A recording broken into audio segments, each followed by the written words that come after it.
How to fix Binance app not working on Samsung Galaxy S26 Ultra. Let's start the video. First of all, go to App Library. Here, click on Settings app. Now in Setting, scroll down and click on General Management.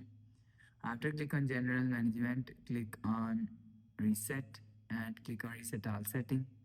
After click on Reset All Setting, you will see. So it's just reset all setting. It's not clean and remove your phone memory and data.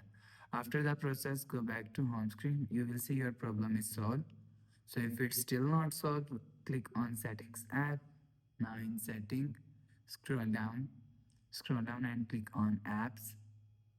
After click on Apps, scroll down and you will see Binance app is here. Click on Binance app, click on Storage, and if you want to fix this problem, click on Clear Cache.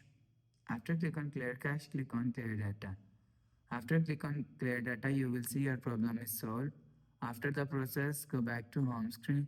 So that's how you can fix Binance app not working problem on Samsung Galaxy S26 Ultra. If you like the video, please subscribe. Thanks for watching.